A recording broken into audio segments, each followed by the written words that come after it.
Слава да бъде на Господа. Днес с Божията помощ искам така да прочета два стиха от Яков. После ще прочета малко повече. Темата ми днес е да не гледаме на ръчета, които имаме помежду си, но да обичаме ближния като себе си. И това е наистина това слово, което насърчава. И Исус Христос говореше в словото, може да се обичаме един другим, да обичаме Бога. И в посланията ние си виждаме, че любовта е наистина. Всяко едно послание пише за любов един към друг и към ближния. И тук Яков каза така, 8-9 каза така. Обаче, ако изпълнявате царския закон с предписанието да обичаш ближния си като себе си, добре правите. И каза, но ако гледате на лице, грях правите и от закон се служите като престъпници. Тук ясно говори сега. Какво значи гледаш на лице? В света хора сме различни, аз как при малко. Някои са богати, други са бедни, други са интелектуални, интелигентни, други не е толкова умни. Обаче въпросът е, че Бог не обича с такива, които сме. И ако не Словото Божие понятие, когато Исус дойде, той не дойде при най-богатите, не дойде при най-духовните хора, той отиде при рибарите. Тези хора, които бяха най-ниската простойка. Именно тези рибари, Петър, Яков, Йоан и там другата група, които нас след него. Имаше 12 апостоли, които повече бяха рибари. Тези хора трябва да бъде Христос. Оставиха всичко, довериха му се, посветиха му се и накрая, знаете, когато си отиде, те продължиха делото на тази земя. Значи не е важно да се колко си интелигентен, или колко си умен, или колко си успял в този свят. Важно е да си верен на Господа. Когато Бог те призове, да тренеш подари Него. И нещо, което не можем. В Словото Божие да се приеме един друг такива, каквито сме. Ще кажа, защото понякога съм виждал наистина, така съжалявам, в някои църкви правят групата на интелектуалците, групата на художниците, групата на това, и сега дома правят се различни разделения. И примерно някой човек, ако не пада в този критерий, той остане някъде без група, ако мога така. Но това е хубаво наистина, Словото Божие каже, че църквата е като кошара.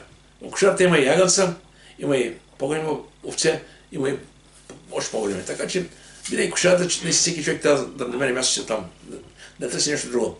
И сега в Римляни 15 така, Римляни 15:7. Затова приемайте се един друг, както и Христос ви прие за Божия слава. Вижте, приемайте се един друг. Това е много важно. Сърцето да нямаме предубеждение, че едва не ама този куми за мен, ама този едва не да ме приема като равноправен. Не мисля това. Бог те приема. Исус те обича. Църквата е едно Христово тяло. Наистина, любовта е това, която се показа кой е. Ще кажа, защото Бог казва, ако някой няма любов към брат си, той още в греха, още на смърт. Така че, първото нещо, което става видимо в взаимоотношението на християни, това е именно любовта. И Словото Божие казва, ще казва така. Проче, ние силните сме длъжни да носим немощта на по-слабите, да не окажем плътта си. Всеки от нас да угождава на ближния си с цел на това, което е добро за назиданието му. Така думата назиданието значи за изграждането му. Така че Словото Божие не прави никаква разлика, че духовните са там, по-другите нека бъдат там. Не, ще сме едно. Тези, които са по-духовни, които са в момента, така какво казват, силно деня, нека да помагат на тези, които са в нужда за тяхното изграждане в Господа. В Матей 11 глава, 29 сами се казва Словото Божие, елате при мен всички, вие, които сте утрудени и обременени, и аз ще успокоя. Тук не става никакъв критерий, едва не елате ви само богатите или елате само бедните. Не, всички. Всички хора се нуждаем еднакво от Господа. И така че той кани всички. А в Йоанна 6:37 казва така, и който да е при мен, никак няма да горна, в другия превод казва, никак няма да изгоня. Сега дума, човек не трябва да има страх да е при Бога, какъвто е. Напротив, елка при Бога какъвто е, и Бог знае какво е състояние, Бог знае положение и Бог е този, който може да промени. Сега въпросът е ние като християни, как гледаме на хората около нас. Това е много, ще кажа, защо важно е. И по-скоро хората, които идват към нас, било от света, било от църквата. И сега, той се обръща към тези хора с думата братя. Това значи говори на евреите и по-скоро говори на тези, които не са в църква днес.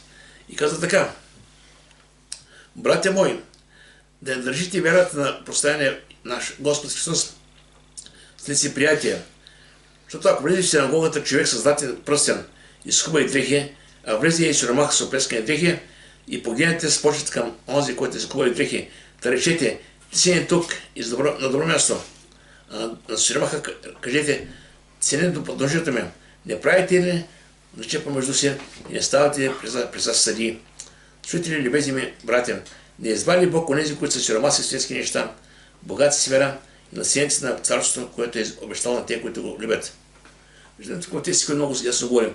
Какво е нашето отношение към хората, които наистина идват към нас или в църквата като цяло, кое е нашето отношение към тях? Дали наистина сме честни, искрени или просто казваме не, така имаме дистанция от тях. Ще кажа, защо всеки един, когато общува с някого, сам определя доколко да се разкрие пред него, доколко да общува с него. И трябва да бъде наистина много отворено в взаимоотношение с хората, и по-скоро в църквата. И тази искреност тя се усеща. И любовта се усеща и когато има, и когато няма, да я кажем. Аз съм виждал много хора, които наистина, още когато общуваш с тях, разбираш наистина дали и всичко е истинско или просто една пасада. А именно любовта, Божията любов е тази, която наистина е най-важна. И когато тя няма в живота ни, после трябва да запитаме дали още Христос е в живота ни. Защото виж, първото нещо, което изплува в християнския живот като цяло, след като човек се новороден, това е именно любовта. Може да кажа така една иллюстрация, както в един съд. Съдът може да пренесе много вода. Също малко олиото става горе като петно. Така и любовта е така, която е показателна. Не е толкова голямо значение, колко много знаеш. Колко много години си на верата. Това не е толкова значение. Значение е любовта, истинска любов. Словото Божие казва така, виж, че поне се очисти душите си, като се покори на истината, която докара до нелесиване братолюбие. Обича се един друг, горещо сърце. Тук не говори после някаква любов, така тъй. Казва горещо сърце. Това е нещо, което е истинско. И тази любов, разбира се, тя не е емоционална любов. Емоционалната любов, примерно, човек обича жена си, обича детето си, обича приятелка си, това е любовта. Обаче, говорим за това е Божията любов. Словото Божие казва, че когато е при Бога, Божията любов изява сърцата ни. И наистина тази любов, наистина Бог се да я показваме един към друг. И казва да няма лице приятие, да ги на човека мощността му, да я правим от то ще общувам, то се няма да общувам. То ще приема, то се няма да приема. И той каза да я прави така различие. Ще дам ми пример сега Словото Божие. В една църква, пастор е починал, тя е малка църква, канташ църква. И тогава там от други град пратили пастор, там те не го познавали кой ще което е. И знаели само името му. И църквата събрала там. И доста, който нови е дошъл, така се обикновено обличал, сел на първи ред. И тогава един дякон ти казал, братко, ако обичаш канетка, че тук за пастора, за дяконите, ако обичаш каза си на по-азад. И той че го чул, сел най-азад там. И минало хвалението, минало общението, събранието. И каза си, а сега днес ще ми каза нов пастор в църквата. Тук ние ми каза името му, взимали ли сте прочени. И той каза, наверно, някъде тук. И той чека от последния дошъл напред. Аз съм казал това. И той се опеят, той каза така, виж, че аз като дойдох тук днеска, сядах тук, после сядах назад. Бяха така и така, помоля си назад. След това, бъде каза църквата, питах няколко човек, каза, има каза да отвалява каза за хляб. Опитах тук, никой каза не отвърна. Искам да ви кажа, обичайте ближните си, каза. И това е днеска проповедта казал. И хората се останат за срамене, защото виждаме така да ви кажем, да ли се правите да страшно нещо. А любовта е тази, която не се трябва една всичко. И не трябва да допускаме никога да има такива взаимоотношения в църквата. Сега вижте, фарисеите, тези хора, които бяха тогавашните религиозни водачи, обичаха да бъдат винаги на първо място, да бъдат така те са духовните хора. И те гледаха с лицеприятия на други хора. И Матия 26 казва така. И тези хора обичаха първото място при угощенията, първите столови, синагогите, после пазарите, човечци учители, но вие не бъдете като тях. Така каза, защото тези хора говорят за Бога, но не вършат това, което говорят. И наистина много наистина християните да се смиряваме. Лицеприятел, това е действие, което показва пристрастие, прием по лице. Този, който е добровечен, Христос Божи каза, някой създател пръсен, кажем, си не така отпреди. Взе някаква факария с робошката, си не знам отзад, това е наистина страшно. Бог обича едни, Бог обича другите. И ако Господ ти казва, Словото Божие, елате при мен такива, каквито сте. Значи, Бог ти постави някакви условия, то кои сме ни да различаваме, кажем, този е тук, а този е там. Църквата, Словото Божие казва, кошара. Си са в кошарата и не нашия пастир. Слава бъде на Господа. И винаги, където има различия, там християнството е под въпрос. И казва, защо? Защото има някои са по-духовни, други са едва не по-недуховни, други са едва не някои друга каста. Така че много важно в църквата да има единство. Затова Словото Божие, когато се говориш с църквата, каза за единство, да опазим единство в духа. Единството е много важно. И самия Господ Словото Божие каза така, че се относно единството. И не съм, всеки се моля, но за тези, които бяха първи, моите име, че всяко учение каза така, за да бъдат така всички едно, както Отче си мене, и аз с тебе, тъй да бъдат в нас, за да повярват света, че си ме пратил. И славата, която ти ми даде, аз дадах на тях, за да бъдат едно, както ние сме едно. Аз в тях и ти в мене, за да бъдат съвършени в единство, за да познаят света, че си ме пратил и се озивал тях, както се озивал и мене. Слава да бъде, Господа. Сега, истинско християнство се основа на Словото Божие. Това, което Бог казва, това е християн. Другото, понякога има човешки учения, които на първи поглед изглеждат добри, но всъщност едва не. Има понякога и много други учения, други правила, които не са според Словото Божие. И аз ще кажа, защо. Когато понякога човек се бъде прекалено по-свят, отколкото да почне да се прави правила, така ще прави, накрая не успява, защото това не е от Бога просто. И сам се припава своите правила. Но Словото Божие казва така, наистина, да пазим себе си от всички неща. Сега, Словото Божие казва да им правим така различия. Тук говори наистина, един човек влиза с създателни дрехи, другия влиза с опрескани дрехи. Няма как да я псаш един друг така като цяло. Обаче Филимик, покани ги. Нека всеки седне там, където наистина идва, защото ние сме едно тяло Христа.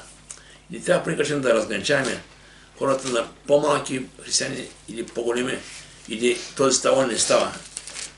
Защото ще кажа, това, че човек е успял в този свят, това не е гаранция, че той е успял в духа. Ще даме пример, защото може да помните богаташ и Лазар. Лазар цял живот беше беден, богаташ цял живот беше богат, така беше живота им.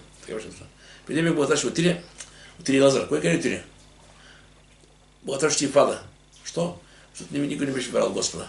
Лазар се вярвал Господа, си изкара живота, беше в Аврамовото лоно в рая. Така че не е важно видиш как е човек, важно е оставате в човека, в духа си. Самия апостол Павел казва така, аз не се обесърчавам, ако имаше човек да тлее, вътрешния си се подновява.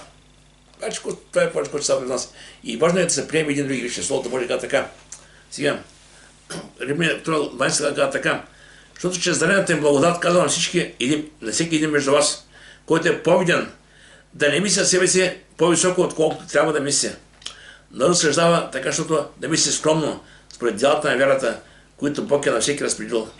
Защото, както има много части на тяло, а не всички части са една съща част служба, така и ние мнозина сме едно тяло в Христа, а сме части от всеки от нас един на друг. Значи, трябва да разберем, че ние сме Христово тяло, главно тяло, това е това Христос. И това е си, когато разберем Словото Божие. Всеки един човек, който е ценен в Божиите очи, всеки един човек е някъде в тялото Христово. И наистина това е важно, наистина, което е. Да се обичаме, да се уважаваме, да се подкрепяме и наистина да си показваме уважение и почет. Вижте, Словото Божие казва сега, Коринтияни 12 глава. А вие сте Христово тяло и по-отделно части от него. Може ли в едно тяло някой част да каже, съм по-важна или по-си не струваш. Сме там, това е като една машина. В една машина има и малко замнокола, има голямо замнокола. Ама като сме малко да спери голямото. Наистина, това е, наистина трябва да действаме, да работим като едно цяло тяло. Сега, така Словото Божие каза, не избави Бог тези, които сиромаси светски неща, каза в сиромаси светски неща.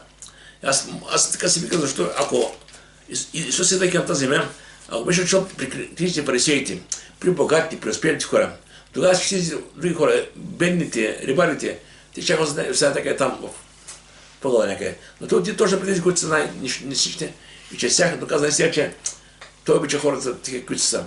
Словото само ще се казва, Словото Божие, аз казвам, че съм за правените, но за тези, които са грешни. Не за тези, които са имащи, а тези, които нямат. Така че и наистина едно важно, Словото Божие така, в Коринтияни беше 27 така, защото Божията глупава е по-младо от човеците. И Божията немощ не е по-силно от човеците. Понеже, братя, вижте какви сте вие призваните, че между вас няма мнозина мъдри. Според човеците нито мнозина силни, нито мнозина благородни. Наистина е така. Аз така, ако имам Словото Божие, от апостолите повече 90% от вас бяха рибари. Словото Божие бяха неграмотни науки в Деяния каза. И към интересно вече погледнете. И неграмотни науки рибари, това направиха. Ако бяха тези хора грамотни, знам кой ще стане. Но те направиха точно Бог беше с тях. И те казаха, да апостол Павел за Петър и Йоан, че са неграмотни науки, обаче така познаха, че са били с Христа. Значи имаш, който се вижда. Този, който седна Христос, който живее като Христос, това е видимо вече. И каза така, понеже, братя, вижте, признайте така, но Бог избра глупавите неща на света, за да постави мъдрите, Също избра Бог немощни неща на света, за да поставим силните. Още и долните, презените неща на света, избра Бог, да, онези, които ги няма, да се унищожи тези, които ги има. Това е да се от Бога сега. Къде са шерматски светски неща, много важно ще казвам, шерматски светски неща. Винаги, защото вижте в живота, всеки човек на тази земя иска да бъде успял. Това е самия си човека. Добра работа, добри доходи, хубава професия. Защото говори към успех. Обаче, при Господи нещо друго. Бог учи шерматци. Не само успелица. Това е истината.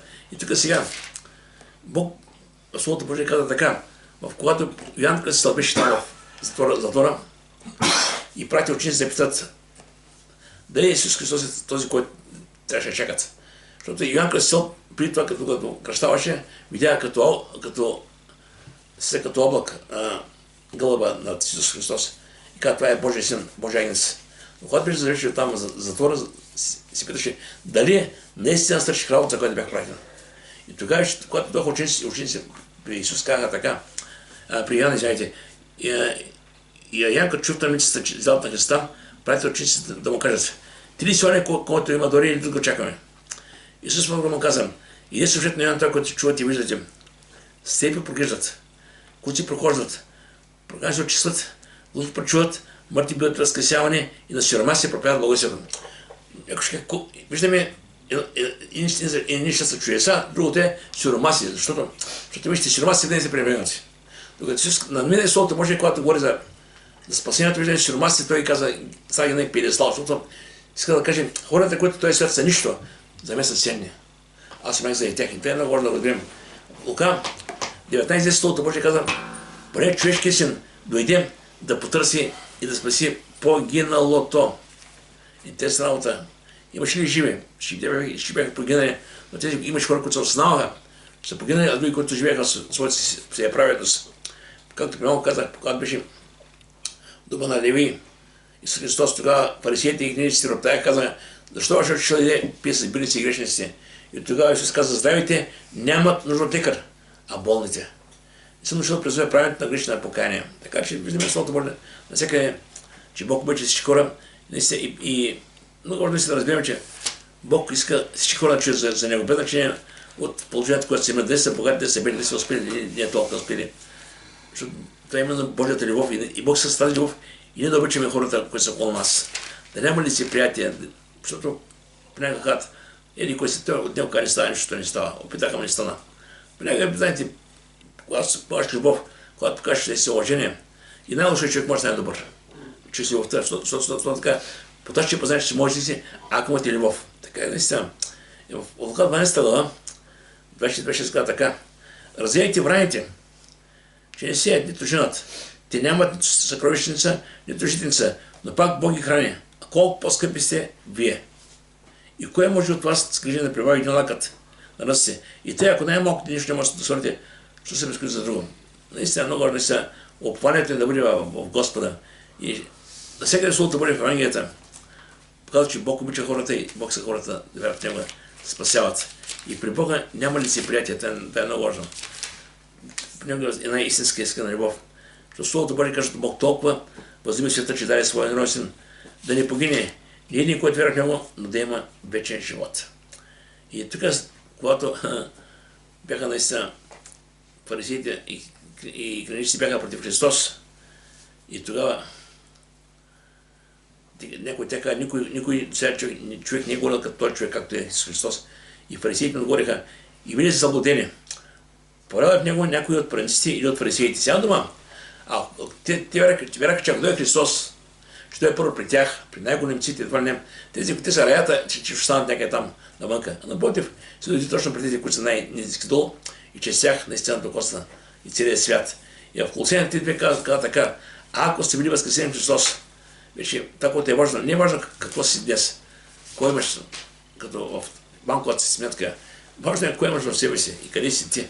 Словото Божие казва така, мислете за горното, а не за земното, защото умряхте и животът ви е скрит с става Бога. Аз не знам по-голяма ценност от това. Наистина, Словото Божие казва, богати са свята, така казва Яков. Сирома си светски неща, но богати сфера. Виждаме един контраст. В този свят може да си богат, може да си беден. Може да нямаш всичко това, което искаш да имаш и това, което има другите, но имаш нещо, което те го нямат и което е по-силно. Каза, богат с вяра. Къде е нашето богатство? Вижте сега. Филипяните 3 глава, 20 глава казва така. Нашето гражданство е на небесата, откъдето очакваме нашия Господ Христос. Нашето гражданство е там. И твоето име е записано там. Това е много важно. Друго, което така Словото Божие. Какво е в Бога, което не се той не го разкрива? Сега, защото някой път казваме, да, знаем, че Бог има между нас, ама на тази земя още не е много ясно как ще бъде и кой ще бъде. Бог ни дава отчасти определени неща, да разберем, че има нещо чудесно за нас. Така, според както е писано, каквото око не е видяло, на око не е чуто, нито човешко сърце е дохождало. Всичко това приготвил Бог за те, които го любят. Тук няма значение богат си беден си. Тук виждаме, че Бог е приготвил нещо в небето за своите деца. И на нас Бог откри това, чрез духа, понеже духът излива всичко и даже и Божите дълбочини. И това е едно насърчение. В Ян 16 глава, самия Господ така, дома на отца ми има много обиталища и аз съм да я приготвя място. И като направя място, ще да взема там, където съм аз, да бъдете и вие. Слава да бъде на Господа. Те са чудесни стихове. Откровение казва така. Знае твои дела, твоята скръп и сиромашия, но пак си богат. Знае казва, че сиромах, обаче си богат. Скоро е богат, ще кажа така. И как те клеветят онези, които се наричат себе си юдеи, а не са на сатанинска синагога. Виждам така, че понякога може да имат опрека върху тебе. Че не си толкова духовен, не си толкова успешен, както трябва да бъде останат. Не сравнявайте себе си с хората в този свят. Сравнявайте себе си с Христос. Когато човек сравнява себе си с Христос, винаги може да се вижда недостоен, но знае, че Бог го обича. Самия апостол Павел каза така към Тимотей и в Тит сега. Вярно е това слово, защото пълно приемане. Христос умря за грешниците, от които най-големи съм аз. И аз си си, Господи, Павел не вижда хората около себе си. Той беше около него пълно с грешници, но той гледаше на Христа, вижда себе си наистина като голям грешник. Protože той знаеш къде е бил, отколко е избавил Господ. Така че Бог винаги има милост за нас, за неговите деца. И нещо, което повече каже, вижте, наследници на старостото, наследници, това е много важно. Наследник е човек, който придобива нещо, което подарява този, който вяра, ако мога така, според Библията. Сега, и наистина това е нещо, приемаме нещо, което не е наше, но това е подарък. Вижте Словото Божие казва така, в Лука 6:20.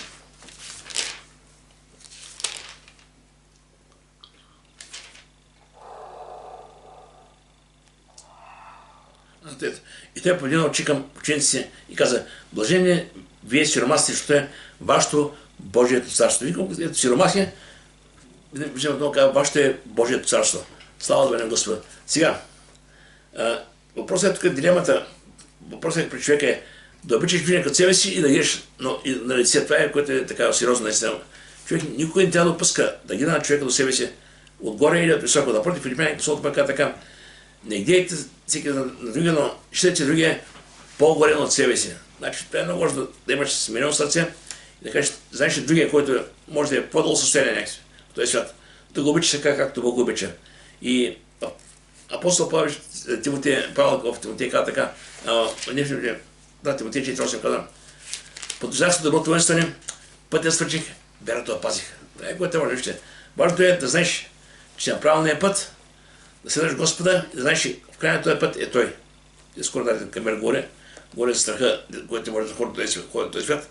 За нас няма страх, защото не знаем, че и ние, когато затворим очите, ще отиваме при нашия Бог. Така че това е много важно. Не трябва да допускаме нищо, в което този свят се разколебават хората. Не трябва да пресява нас. Не знаем за къде потъме и знаем къде е последната спирка. И казва така, и ако сме чеда, то сме наследници на Бога, с Христа. И ако станем с Него, се прославяме заедно с Него. Наследник Христос, колко е голямо това нещо. И каза, поне смятам, че сегашното време е страдание. Не служава се сравнено с славата, която има се отвива към нас. Слава да бъде. И сега искам така мога да спра, само накратко да обичаш ближния си и да гледаш на лице. И ще кажа, че това е много важно, ще кажа, защото когато Христос стоеше там и дойде при него и книга да го изпита. Той кому каза, Господи, коя е голям запад закона?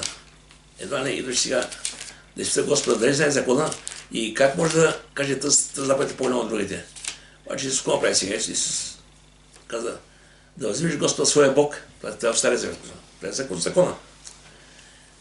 да възлиш твоята така, да своя Бог от цяло сърце, всички си ум.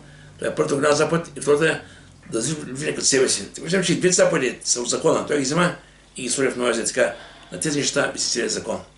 И Словото Божие в първина каза, ако любов нямаме, нищо не сме. Може да имаш много неща, може да имаш знания, може да имаш мъдрост, може да имаш много неща според този свят. Но Словото Божие казва, че знанието разгордява, а любовта назидава. И това, което изгражда християни, като любовта. И любовта е нещо, което, ако се вижда, и когато има, и когато няма. И наистина това е любовта, по-скоро да приеме другите такива, които са, и да има отношение, наистина, да показваме любов и никак към друг. Матея 7:12, Словото Божие казва така, правите на другите това, което искаш другите да правят на тебе. И това е много важно. Сега, ако ти искаш да бъдеш уважаван, почитан, да ти правят добри неща, и ти бъди такъв към останалите хора. Уважавай хората, почитай ги и знаеш, че си това, което правиш, това ще пожениш. И в Словото Божие, в пример 13 глава, се поставя закона и любовта. Вижте, закона наистина е свят, много дари. Обаче закон не може да спаси никого. Закон само показва, изявява греха. И този закон не мога да изпълним, защото невъзможно. Но любовта е тази, която наистина е над закона. И казва така, не оставяйте никому длъжни в нищо, освен да се обичате един другиго, защото който обича другиго, изпълнява закона. Поне заповедите, не прелюбодействай, не убивай, не кради, не пожелавай и когато е било заповед се заключават тези думи, да обичаш ближния като себе си. Любовта не върши зло, на ближния, следователно любовта изпълнява закона. Господ каза, и нещо, което е в Словото Божие, Йоан 20 глава, 35 Исус казва Словото Божие, нова заповед ви дам. Да се любите един друг, както аз се възлюбих. Сега дума наистина трябва да има любов, така както Бог да обича нас, да обичаме хората безусловно. И Словото Божие казва да не ги имаме на лице. Сам Бог в Словото Божие ни казва, че Бог ни ги има на лице. В Римляни 12 казва, Бог няма сърце. И още повече. Бог, не така, че Бог обича хората и Бог си днес разтегна времената, за да може повече и повече хора да се покаят. И вижте сега, Словото Божие казва, че Бог е любов, много повтарям нещо. И този, който не люби, не е познал Бога. Той ще е в смърт. Наистина, човек трябва да изпита себе си, наистина, докъде се е отдал на Бога и наистина да се повече. Сега, днеска наистина много хора да бягат на знанието на много други неща, но важното искам да кажа, това, което наистина е важно да показваме любов, че казва, защо? С времето човек може да научи да говори много красиво. С времето може да придобие много знание. Това е нормално, след години четиш това. Но любовта е нещо, което е истинно, което наистина се вижда от хората. И това, което всеки един иска да усети в живота си. И наистина много важно като християни, разбирам, че именно по това, което хората ще разпознаят, че наистина ще бъдат привлечени, това е именно любовта. Всеки ще погледнете, извикне кученце, една котка. Когато го прегнеш и го обичаш, и той е една идея, разбира, че го обичаш. Говорим за хората като цяло. Важно е любовта да бъде видимо в отношенията ни. И така Словото Божие казва така, един на други му. Тяготите си носете и така изпълняват Христовия закон. Сега тяготите, това може да се каже проблеми, изпитания, нуждите, всичко това влиза вътре в тяготите. И после така, да не ви дотяга да върши добро, защото ако се не уморявате, створено ще поженем. И те, доколкото им случи, нека стоим добро на всички, а най-вече на своите по вера. И нещо, което е вяра. В Галатяни 5 Словото Божие казва така, вяра, която действа чрез любов. Нека Бог да нам благослови. Нека не си така, знаем, че гледаме хората, кой как изглежда, кой колко красив и колко е успял. Нека по-скоро да обичаме хората такива, каквито са. Нека Бог да благослови.